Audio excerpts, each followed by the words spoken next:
Okay, as we start our street art units, I want to look at the differences between street art versus graffiti because if you watch the videos from our Graffiti Alley um, virtual field trip tour, you see that there's a real sort of battle going on between the two.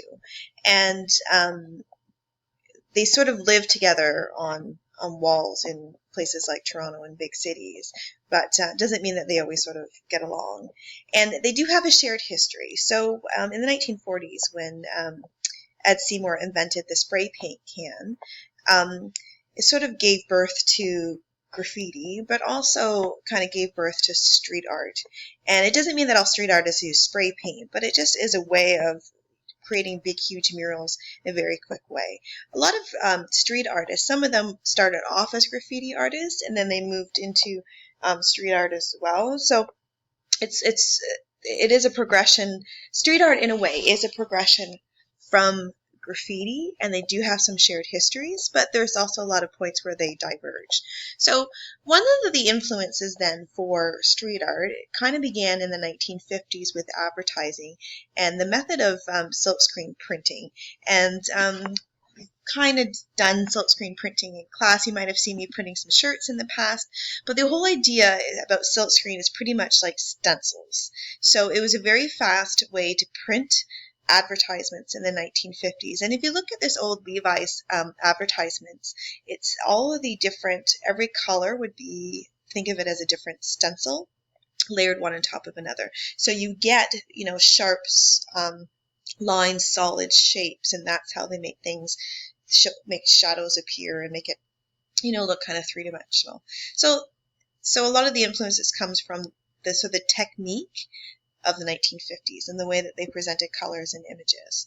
So, but also in the 1950s was an artist named Andy Warhol, and you might have heard of him before.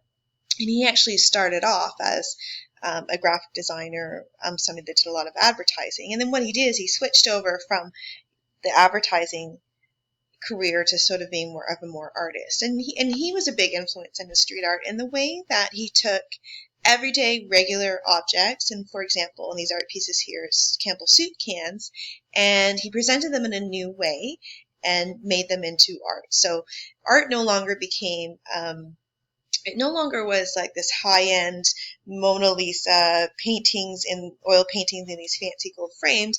All of a sudden, it reflected everyday basic life. In the 1950s, then, you go in a grocery aisle and you see something like this. You see Campbell soup cans, all neatly displayed all together. So he took what he knew from advertising and the techniques of silkscreen, which is the method that he's using here. So again, think of stencils, and he's using advertising methods of creating art, so an everyday mass-producing sort of method of creating art, everyday objects, and he's making them into fine art. So he even translated this a little bit more, and he took other things from every day. And so in the 1950s and 1960s, everybody comes home from work, the television's invented, and you sit down, and after dinner you watch the news. And always at the news, there wasn't always happy stories, which we can probably relate to nowadays as well, but just, in newspapers and in television, in news broadcasts, it was, they were showing things like car accidents. And so he started taking everyday things from like car accidents and executions and things like that from news articles and from the television, and he actually recreated them and made a silkscreen out of them and printed them and put them on canvas and sold them as fine pieces of art. And, this one seems kind of warped, but it's something like, when traffic is slowed down, everybody's like slowed down because for some reason you can't look away. You have to slow down. You see that there's a car accident, and the reason why the traffic is backed up isn't always because of the car accident, but because people are slowing down to look. So he's sort of playing on that idea as well. But then as he's progressing, still using those silkscreen sort of methods, again, so think of stencils, he starts taking images of celebrities and icons from everyday. So these are things that are sort of timeless and things that everybody, can relate to because of popular culture. So he actually created the term called pop art, so popular culture art. So again, something that's everyday, something kind of low quality images that he's taking from the media at the time, so newspapers, and he's mass producing them. He had his art studio was actually called the Factory. A lot of the stuff that he actually created, he actually didn't create himself. He had, workers sort of print them for him.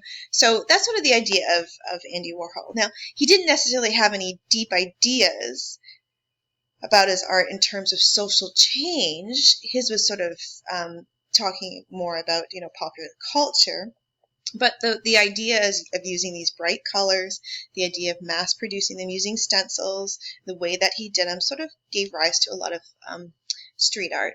So in the 1980s in Paris, France, there still is a guy named Blek Lerat, and he is known as the father of stencil graffiti. Now, it's really important to know that this is not graffiti, and we talked a little bit about that when we did our virtual tour of Graffiti Alley, is that graffiti, by definition, uses only words. So you're starting to see how the public sort of interchanges graffiti and street art back and forth, and they are actually very distinct, even though they come from the same roots. So Blek Lerat, he started off with this icon of a rat, and he created stencils. And the idea in Paris, France, is the rat sort of, I guess, would represent, just this underground sort of idea of, people that maybe homeless people that people just want to sort of sweep under the rug and get rid of, as opposed to actually dealing with the homelessness problem and why people are homeless. But he also did a series of, characters using just black and white. So he's created these ideas of stencils, very similar to the 1950s advertisement that we looked at for the Levi's commercial. And he's created stencils. And again, so these are huge stencils that can be made in the safety of, his studio, and then he can go out at night on the walls and just spray paint them. So again, what's similar is the use of advertisement sort of tools, but he's using spray paint very much like graffiti artists and going in at night. So in the 1990s, there's another artist that's very well known, and his name is Banksy, and he's done lots of pranks and lots of really neat stuff. And he's from London, England. And he is very similar in a way to the way that Blek Lerat works. And he is well known for his two-color stencils, so the white and the black, and sometimes he throws in other colors. But he talks very much about social, political issues. We can look more at him as well. Now, in the 1990s in the United States is the artist named Shepard Fairey, and you probably know him because now he has an Obey clothing line. He's best known for this icon of Andre the Giant and that staring, glaring face of Obey. And again, he works very much. It's just very minimal colors, sometimes just black and white, sometimes black, white, and red. So again, he can create his stickers, his t-shirts, his street art using stencils. And he does use wheat paste and put some other things as well. But when he started off, it was an inexpensive way to reproduce his image over and over and over again using stencils and spray paint. In the 2000s, another one of my favorite street artists is Swoon, and she works in New York. So what she does is her characters, again, she makes very much sort of has meaningful social, political sort of comments. And she creates these characters by cutting them out in her studio using a lino cut or an easy cut, like a block printing, which she might have done in grade 9. So she has these huge things that she carves out, rolls them up with ink, and then she stamps it on paper. So she does that in the comfort of her studio, and then she takes them out and she pastes them up on the street using something called wheat paste, which people use to put up posters in cities really quickly. So again, it's using ways of advertisement, but using it for art. So those are just, a few key artists, but that's sort of like the basis of where street art comes from and where graffiti and street art sort of diverge. And so some of the things that truly distinguish graffiti versus street art is that graffiti absolutely is word-based. If it doesn't have any words in it, it's not graffiti. It's either street art, which is image-based, or it's a mural. So the problem is, quite often people assume that anything that's on the street, whether it's a mural or not, they just lump it into graffiti, but they're very different. So graffiti, as we know, is usually always anonymous. And street art, it can be anonymous with some writers, but also with some street artists, but Sometimes it's not. And when we looked at our virtual graffiti alley tour, it was easy for us to find information about some of these street artists because, they may have sort of their street art names, but also it was easy to find out what their real names were. Graffiti, in essence, is illegal. True graffiti is illegal. Street art, absolutely can be illegal. Banksy works very much that way. But more often, street art is legal. They get paid for it. It's commissioned. So when we looked at Uber 5000 and how, like, an Elixir, their murals are getting painted over top of graffiti and Graffiti Alley, and they're getting paid for what they're doing, right? And then, of course, they're protected.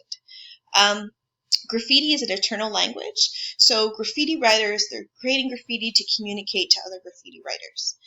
But street art is meant for the public. It's meant for display of the public. It's meant to comment on certain aspects to the public. Graffiti is usually self-taught, or you learn from other graffiti writers until, recently, and for courses like us, there's not, you don't go to, art school to learn graffiti.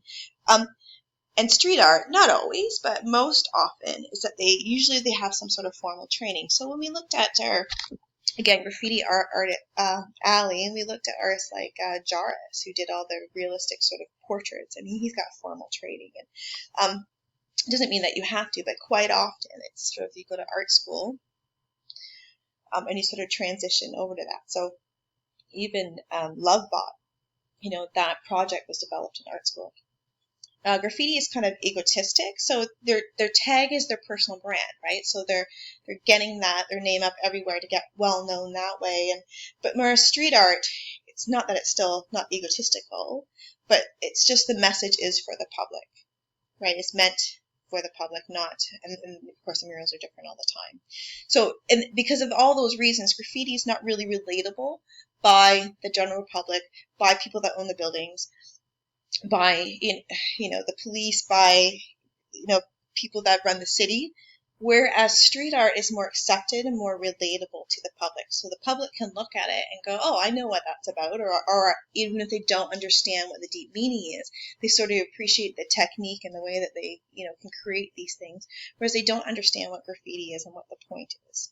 So what's happened now is, because both graffiti and street art are happening at the same time, there's now a competition for space, right? We see that in Graffiti Alley. There's only so many walls, and there's a competition for space. There's a competition for recognition and credibility. So you're starting to see some commissioned street art being painted over some really key, amazing graffiti pieces, and vice versa. You're starting to see some murals that are being commissioned popped up, and graffiti writers tagging over top of them or making comments. So there's a real battle. So what I suggest now is to really fully appreciate this, and to appreciate some of Banksy's work, is there's a video called Graffiti Wars, King Robbo versus Banksy. So you have a street artist versus a graffiti artist, and they're sort of having a battle. So that's it's a YouTube film. It's linked just after this